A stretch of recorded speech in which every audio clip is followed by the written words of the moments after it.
The problem with Reality War is that it is so contingent on caring about Poppy. That is the linchpin on whether or not the Reality War is going to work for you as an episode. And Doctor Who fans famously hate babies. That's true, we do hate babies. We'll yeet them out of the nearest airlock when possible.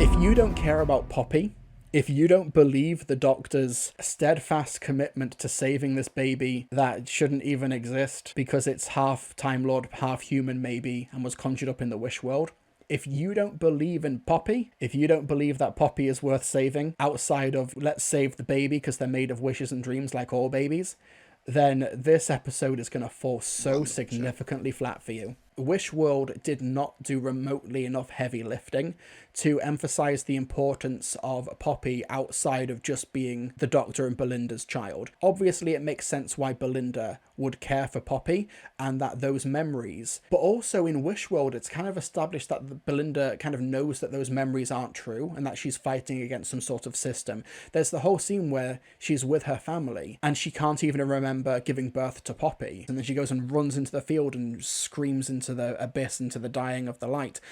And that's a really powerful moment in a vacuum. But now that we go into the Reality War and Belinda is willing to sacrifice everything and basically abandon everything that she knows about everything in order to protect Poppy. There's a line early on when the whole unit family are together, they've got their memories restored and such. And Belinda says, if we don't end the wish, this stays as Conrad's world.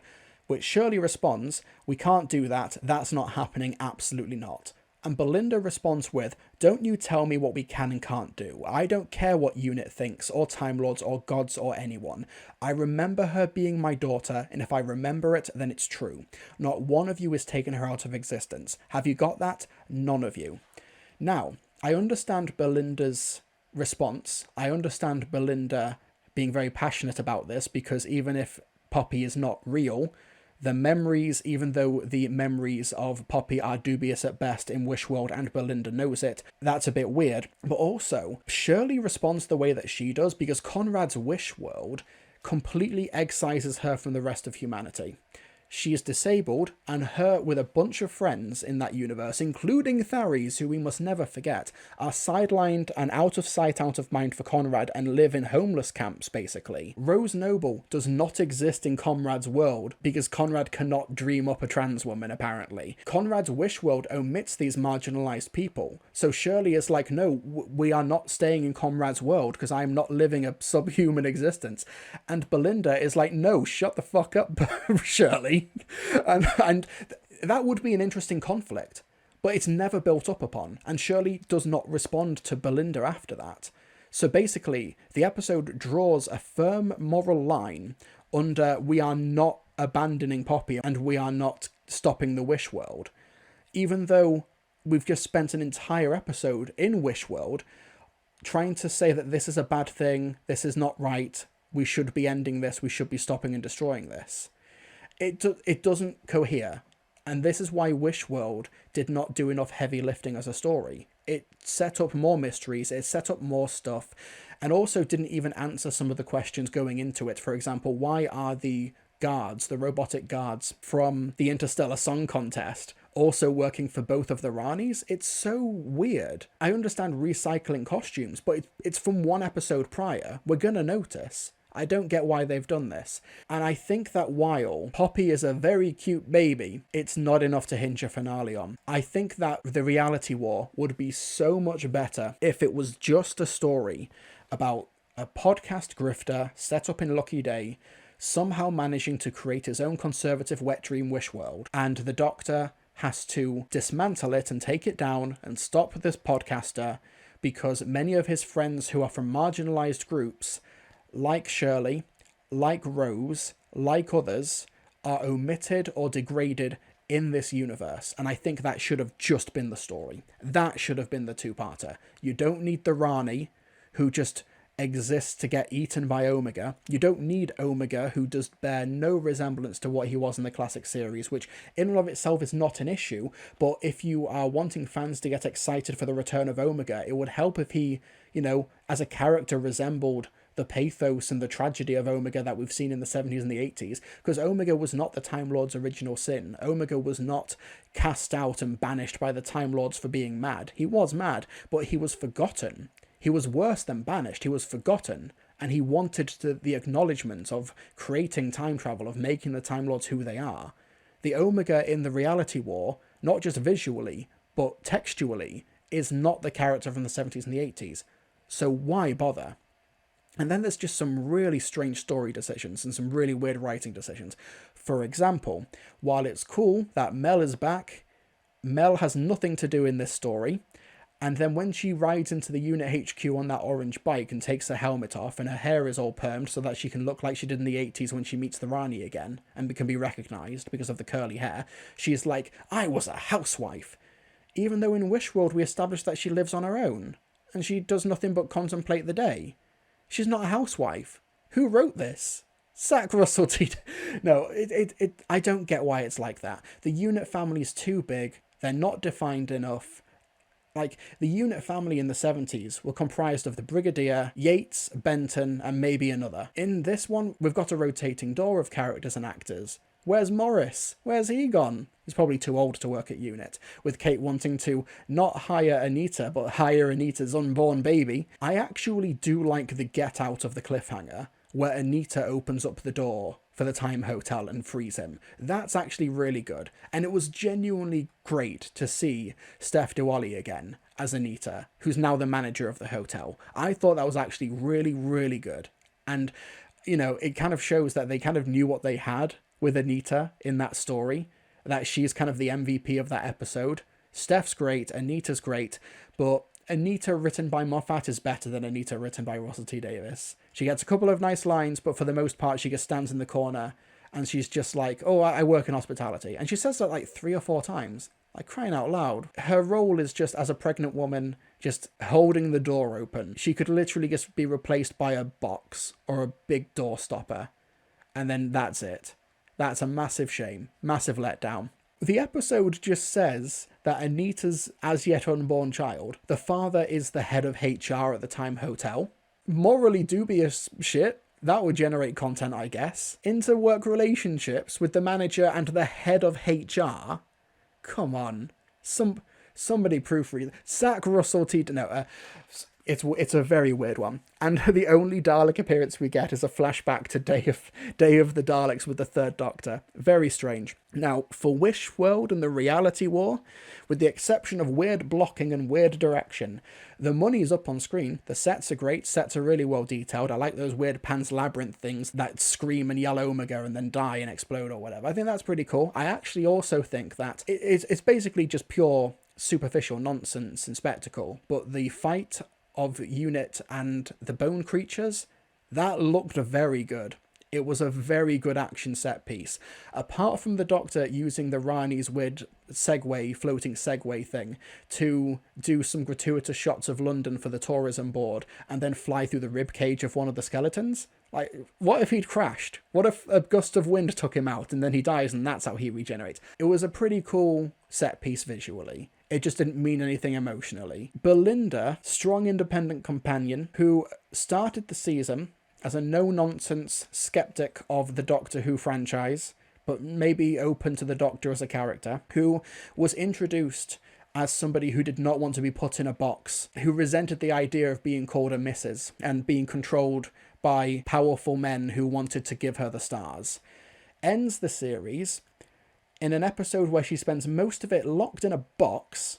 Literally, she's in a soundproof box with a baby who she only met a day ago and is willing to die for. One of the big moments in Robot Revolution, she protests the Doctor scanning her DNA without her consent, and that conflict does not make it out of that episode. The Robot Revolution is the beginning and the end of Belinda pushing back against the Doctor.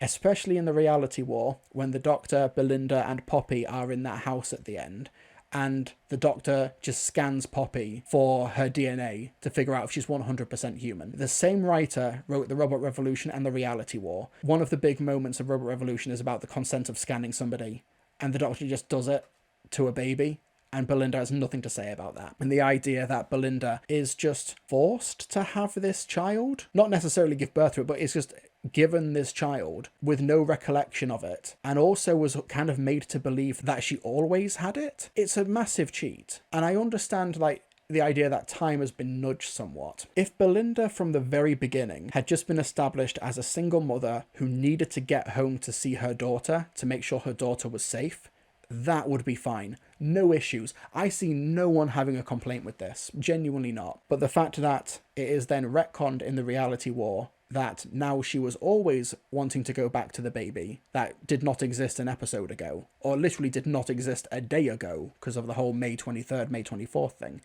It means that what a character who was defined by her independence, who was defined by wanting to reject these heteronormative patriarchal norms, that is thrust upon her from a Wish World podcast grifter conservative, and now she's all about that. So messed up in hindsight. A companion like Belinda, who could have been one of the best of the revived series if they just kept consistent with that characterization and just followed it to its logical conclusion, could have been like a fan favorite. And now it's sort of like kind of tainted in hindsight, particularly since she hardly has anything to do in the story in the engine.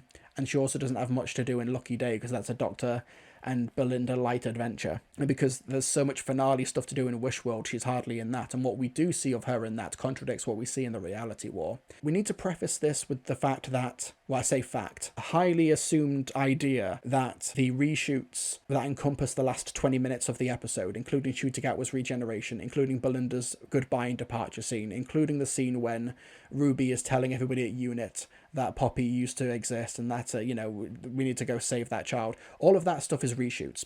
So maybe the actual original ending, the Secret Good Fourth Sherlock episode, maybe that actually had a coherent ending. Maybe that was setting up something for a future season and it got cut short. So I'm willing in some respects to give Russell T Davies the benefit of the doubt here. But I also think that the way it's still applied in that ending, particularly with how Ruby is treated, when the Doctor is really strangely hostile to Ruby and insisting that she must be a glitch or that she must be misremembering. There's no way I can be wrong because I'm the Doctor. And it seems really mean-spirited. It seems really weird. And the fact that he just shuts the door in her face and they never actually get a good goodbye. Diagnosing Ruby with hysteria, yeah. And then he just leaves and doesn't say goodbye to her. So Ruby gets no actual goodbye or departure. It's really undignified. It's not great. It doesn't make the Doctor look good. I love how the Doctor hates Ruby. That's kind of how it comes across. I think that I'm not the first one to have thought of this, but it might have been a really bittersweet scene if the Doctor does remember Poppy, but doesn't say anything to put a brave face for Belinda. Like, he could say to Ruby, like, for Belinda, that could have been really nice. That could have been really bittersweet. It could have been like an almost organic callback to Donna Noble's memory erasure in Journey's End. The Doctor carries the burden of remembering Poppy, of letting her go, but the companion is blissfully unaware. That could have been a really nice moment. But then that doesn't materialize. We have to work with what we're given here, unfortunately. That's why people said he winks to Ruby to say he knows what she's talking about, maybe talks to her one-on-one later. Well, honestly, I've watched the episode twice. I actually didn't notice the wink. I'll take your word for it. People have mentioned it, but I can't recall ever seeing the wink. Am I being gaslit right now by the chat? Nah, 15 definitely winked, but it felt so often like inappropriate. Hello, HR. And it turns out it's the boss. It just seems really mean how they just seem to be shooting down Ruby. I thought that Ruby was the Doctor's best friend. Maybe the Doctor might give her the benefit of the doubt, and the fact that he's a millennia-old Time Lord and has had memory erasures before, that he might be a little bit more accepting and understanding of these things. Two best scenes in the reality war, apart from, just the fun unit versus bone creature set piece, which is just, it's superficial, action set piece enjoyment, I've got to stress. I really liked the scene with the 13th Doctor and Ncuti, we'll get to that later, but I really, really liked the scene, and everyone else is talking about this as well, is when they take Poppy's coat off in the TARDIS, and the Doctor and Belinda are passing it back and forth to each other, and Ruby notices it getting smaller and smaller with each pass. That's brilliant visual storytelling. That's gorgeous. I love that so much. And Millie Gibson sells the grief and the despair of the life fading away, and the fact that she is a foundling herself and has so much emotional baggage with this topic. That was really moving. I thought that was great. I also really liked Ruby being the one to make the wishes with the baby. I thought there would be something, there's a nice little unintended subtext there. I think that was really beautiful. In principle, I'm okay with Ruby basically just wishing Conrad away by wishing Conrad to be happy, and then he disappears and now he's like a bottle washer and works at a cafe. In principle that's fine, because Russell has correctly identified that most grifters and most people who do these Manoverse podcasts or whatever online are just fundamentally unhappy people. Like most conservative commentators are just fundamentally unhappy people, which is why they lie the way they do. It's a very humanist approach to getting rid of the antagonist, but it would have hit so much harder if Conrad actually had a significant presence in these 2 episodes. Does Conrad actually leave that set in this 2-parter? The set where he's broadcasting the messages and in front of the camera. Does he leave that set at all in this 2-parter? I don't think he does. Conrad should have been the main villain. He somehow gets some technology, or he somehow gets some wish baby that allows him to make the world in his image. You have that, and then you don't need the Rani. You don't need Omega. This just becomes a story where the Doctor has to save his friends from this wish world. I think that's significantly more interesting. And you can even tie that in with the idea of Poppy later on still. Maybe something in Conrad's wish world gets rid of Poppy. Maybe in the alternative version of this, where Belinda was always going home to get Poppy, maybe something in Conrad's wish world stops single mothers from having kids or something. Maybe Belinda loses her child, and then, for whatever reason, timey-wimey stuff, Poppy does not make it out of the wish. So the Doctor sacrifices himself to bring Poppy back for Belinda. That would be really cool. I think that would be a really great way to thematically tie it in, and also get that ending where he sacrifices himself for one child. And it would also have a lot more emotional significance and a lot more emotional weight, because you've established from the very beginning that this is what Belinda wants, that this is Belinda's life and she's happy with that, and that's what she's going home to. And then the fact that she does make it home at the end of her adventures with the Doctor and Poppy's no longer there, and that could break her. So then the Doctor sacrifices himself to bring her back. 43.35 for the Winco check. I don't doubt you. I'm not doubting you. Where shall we go? There's a great big Okay, so the Doctor, Belinda's looking at the monitor, the Doctor's looking at Ruby past the camera. Here's blocking. universe waiting for us. Winks at Ruby. Okay, so that's not a be careful for Belinda, careful where you tread, we're keeping this safe for her. That's just, come on, Ruby, love you, Rubes. It's not framed as a dramatic beat. It's not framed as a, we're keeping this secret. If you are white and conservative pro-corporation, you deserve to be saved, according to Rusty Davis. Well, when I do my responding to reactionaries videos, when I take this approach in the fandom, I don't try and change the minds of the people making the videos, because they are grifters who will just lie for money, for clout, for profit, to push narratives. When I do these reactions, and I do those responses, I'm trying to reach their audience who are basically just being lied to and being misled into being schizophrenic. So I'm trying to pull them out of that pit. I'm not trying to change the minds of the people making the videos, because they have the incentive structures. You don't go after Fox News, for example. You go after Fox News viewers to pull them out of that pit. So I kind of understand that. But because Conrad is a lying grifter, yeah, he is making choices, active choices, to act the way he does. He breaks into Unit HQ and shoots one of the staff members for content. Come on, they're not properly aligning. It's why in my reaction to Wishworld, when Mrs. Flood and Conrad are talking, and they're like, oh no, you just want to make the world a better place. Did Russell watch Lucky Day? Because that's not the character that was set up there. Come on, man. The hapless, innocent victims of conservative grifters do deserve to be saved. They do deserve happiness, and they do deserve better lives. But you also have to stop those incentive structures from the people who are lying to them and respond and combat that. Did the Doctor and Conrad even talk in the finale? No, they get 2 lines of dialogue with each other in Wishworld, or between Conrad and John Smith, and that's kind of it. What causes the regeneration? The Doctor triggers it himself. He kills himself to put regeneration energy into the time vortex to nudge it. Kind of like how in Nightmare in Silver, the Doctor threatens to regenerate in order to get rid of the Cyber Planner. One thing about regeneration is that Time Lords can trigger it themselves. The Reality War is not wholly irredeemable. I enjoyed it more than Empire of Death, and a lot of that, I will confess, does have to do with my cinema experience going to see the Reality War, because leaving Empire of Death the year prior, that felt like, you know, I was surrounded by dozens and dozens of fans, some of them cosplayers, all of them genuinely happy and excited to be there. And then we walk out of Empire of Death and it felt like a wake. Walking out of the Reality War, there was bemusement and there was confusion because of the whole Billie Piper thing, but it felt more positive. But I think the Reality War is a better story than Empire of Death, because at least the journey that the Doctor takes on it, there is like a cause and effect to it. You can actually follow his thought process during the course of the story, whereas in Empire of Death he goes through his emotional journey off screen. And I think that so much of Empire of Death is just like, there's just nothing going on there thematically. There's just nothing to talk about. There's just nothing in the text. It's an empty text. Whereas the Reality War, what's going on in the text is kind of messed up when you think about it, but there is at least a bit of a through line to it. There is like a bit of a vision to it. And there is also some more fun spectacle in Reality War than there is Empire of Death. Also, it's harder to compare the Reality War to Empire of Death because Reality War is longer and it has the regeneration aspect to it, which means that carries a bit more heft and importance than Empire of Death. For Reality War as well, the last 20 minutes, I think the stuff between the Doctor and Belinda is really confused and messy. And the whole, you know, you saved me when I was 7 years old by a car accident. Where's this come from? What? Is this like Empire of Death where the universe is saved because of a 73 yards deleted scene? Maybe these stories really are paralleling each other. I don't know. Maybe they work way more than we thought they would as companion pieces. But the Reality War I found more enjoyable. There's also quite a few great lines of dialogue and moments.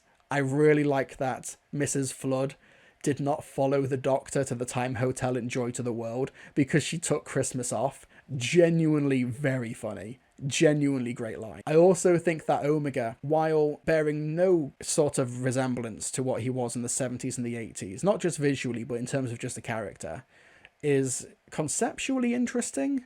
The idea that he becomes his own legend and he's just this massive hulking corpse. Yeah, kind of interesting. But then the Doctor just fires him with a massive laser beam. It's so strange that Reality War and Empire of Death both have a massive blue laser beam that comes from TARDIS technology that the Doctor uses to just yeet the big CGI bad guy. It really is just the same finale for the most part. And also with the Rani's plan with the Vindicator, taking all of these coordinates and data and energy and everything from the Doctor's travel is essentially, in practice, the same as Sutekh using the Doctor's travels throughout time and space to birth these Susan twists. It's functionally, for all intents and purposes, the same plan. The Rani and Sutekh have the same plan. And it also ends with a great big CGI creature being blasted by a big blue laser beam. So how did Mrs. Flood know she needed to move across the country so she could now be Belinda's neighbour? Presumably because maybe Ruby was meant to be the companion in this season and it changed last minute. I don't know. I don't know. It's very clunky, especially when you've got scenes like in Unit Tower when the Rani turns up and is just expositing. Mel essentially takes a few lines of dialogue to explain why the Rani is a bad person, and basically her quick Wikipedia synopsis for who she is as a character, as opposed to the Rani just, you know, being allowed to showcase her, you know, her philosophy and thought process through her actions and through the story that she's in. There's just no room or no time for it because there's just so much finale shit that Russell has got to throw in here. There's just so many characters in the Unit family. You just don't need them. Kate, yes, but you don't need Ibrahim. You don't need Shirley. You don't need this massive ensemble cast. You don't need Rose. You don't need Mel. There's too many people in this Unit family. There's one of the big viral threads over the past couple of days is every time the Doctor and Ibrahim have interacted. And most of the tweets end with, the Doctor does not respond to this. There's so many people. It's so bloated.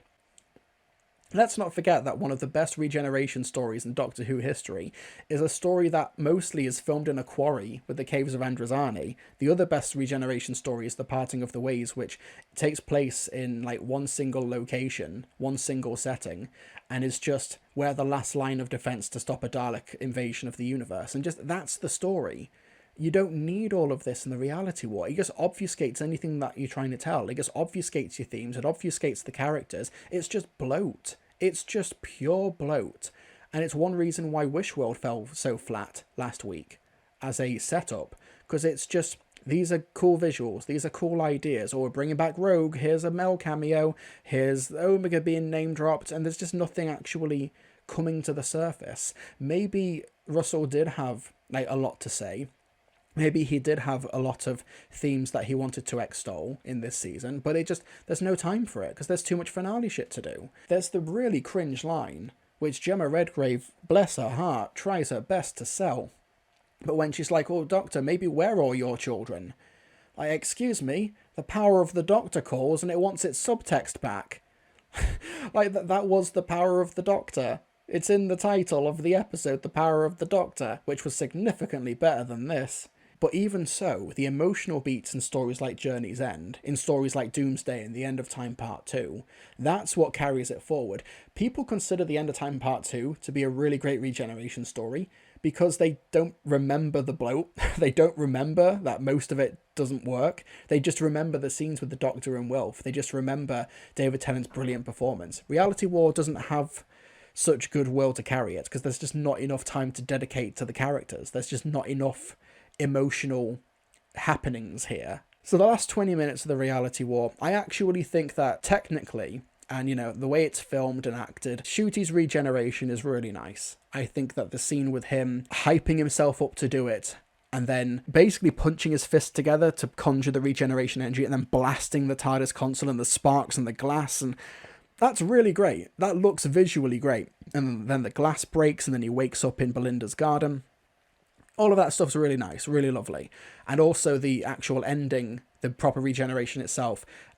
The fact that Joy to the World is not a good episode kind of hampers the Joy to the World callback with the star. That's a bit of an issue, but, you need Ncuti to regenerate on his own. But massive missed opportunity for him to not quote the story in the engine, I'm born, I die, I'm born. The fact that that was not his last words, massive missed opportunity. And instead we get a reference to Joy to the World. Ncuti's last shots, him starting to glow at the TARDIS door, him looking at his arm, lovely stuff. It's really well framed. I thought they were really lovely. The regeneration itself, how, we get that extreme wide and the shot of the regeneration energy making its way across the... It's really lovely stuff. The music's great as well. I loved it. Visually, I thought it was really great visually. And the 13th Doctor as well, it doesn't overshadow it because it's several scenes before it happens. It takes place before the Belinda scene. So that's fine as far as I'm concerned. That works. If it was like Jodie Whittaker has this scene and then he regenerates, that might have been an issue. But I liked the idea that the TARDIS maybe doesn't want him to do it, so maybe summons a previous incarnation to try and talk him out of it, and it's the 13th Doctor, and she's like, no, that was never going to work. I'm just going to make sure that you're okay. I'm just going to give you some good advice and some encouragement. Go out with a smile. The Doctor says, I love you. I loved you. I think that's really nice. And also the idea that the 13th Doctor doesn't know what bi-generation is, even though that should be Time Lord legend, so she should know, even if she's never actually experienced it, but whatever, don't think about it, sack Russell T Davies. I'm kidding. The bi-generation explanation as well, the fact that that doesn't even line up with what we're told in the giggle about bi-generation does not line up. It's not like Russ T Davies is the creator of bi-generation and probably should know, Jodie is really great in this episode. Really, really great little scene. She walks around in that massive TARDIS like she owns the place, like it was made for her. I loved it.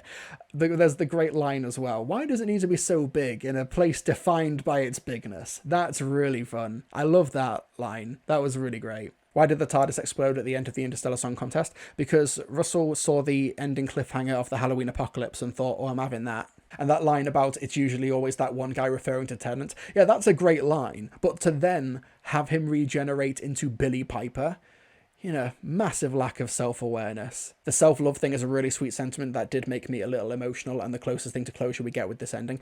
Yeah, the sentiment's really nice. It's also just a nice extension of Russell with what he did in While Blue Yonder, of not completely throwing out the Chibnall era despite some fan backlash to it, taking the idea of the Timeless Child and the Flux in While Blue Yonder and the Church on Ruby Road, and yeah, this still happened. This is not something we're just ignoring, or we don't talk about this like the 8th Doctor being half human on his mother's side. We're gonna acknowledge this as part of the universe. I think that's really nice. The sentiment's great. And Jodie is great in this scene. She's really fun. I love the hug. But I love the hug between the two. It is probably the best scene of the episode. And it's not just because it's fan service. It does just feel earned, and it feels earnest. It doesn't feel cynical. The whole episode is fan service. Probably the last 20 minutes of fan service, because I don't see any fans being serviced by this depiction of the Rani. I don't see fans being serviced by this depiction of Omega. The fact that Omega just picks up the Rani and just eats Archie Panjabi's version, like, complete waste of a talent, complete waste of a casting decision. Why would you do this? Why would you do this? Like I said, unforced error. I don't get it. At least Anita Dobson lives. She makes it out, even if her character's ultimate death, ultimate fate is to be eaten by Omega at some point. So there's maybe a bit of a fun tragedy angle that you could do that at some point. I don't know. But the whole, it's goodbye from me. Cringe, but I respect the gumption. I've got to confess, for that line, I do respect the gumption. But massive shame, massive missed opportunity to not have the Rani at any point in this two-parter say a variation of "leave the girl, it's the man I want." I'm genuinely, that should be a sackable offence for Russell T. I still wonder why the Rani was revealed in a post-credit scene. It's just because it's the MCU-ification of Doctor Who. That's literally the only reason. The MCU does post or mid-credit scenes, so Russell did it here. I genuinely do think that was the beginning and the end of the thought process. I think it's as simple as that. So you don't want Rani in this episode, but want the leave the girl line odd priority. No, if you're going to have the Rani in an episode, then by cause and effect of that, you have the leave the girl, it's the man I want line. Oh yeah, and also, the staff at UNIT are microchipped. Like, there's some sort of suicide squad. Do the UNIT members have an Order 66-esque protocol in that chip? I think they do. But also, the fact that it only has a 10-mile radius, so it's not even that useful if a UNIT member gets kidnapped or abducted or something. 10 miles above sea level is within the stratosphere layer of the Earth's atmosphere. How many miles high is a satellite? Typically 100 to 1,200 miles high. So if a UNIT person is abducted and is on like a satellite in orbit, they can't be tracked. Well done, UNIT, even though extraterrestrials is basically your remit. I wish Mel would do something useful, as I really like watching Bonnie Langford in it, but there's nothing meaningful. Yeah, at least she had more to do in Empire of Death, and she's really good in Empire of Death, Bonnie Langford. When she's possessed by Sutekh and she's fighting off their conditioning, she's really great in that. That's probably the only thing Empire of Death maybe has over the reality war. How long until you think we hear a decision? What, on renewal? The fact that it's been 48 hours, it's Monday, so it's been a working day since the broadcast. Honestly, I thought that we would have heard something by now. I've been saying for weeks that by June the 2nd, we would have known the future of the show. The fact that we haven't, that's genuinely concerning. I'm curious why Gatwa never had an official announcement of leaving. Well, remember, he was announced via emojis on the Instagram account, so blimey, Ncuti Gatwa really did get the short shrift, didn't he? What's your take on the theory that Belinda was always Poppy's mom and that the Doctor just pushed reality back to how it originally was? I think that was their intent, but they botched it. Yeah, you basically said it. If that was their intent, then they did botch it, because that's not how it's communicated in the story, in the season. Probably because of the reshoots. But we work with what we're given.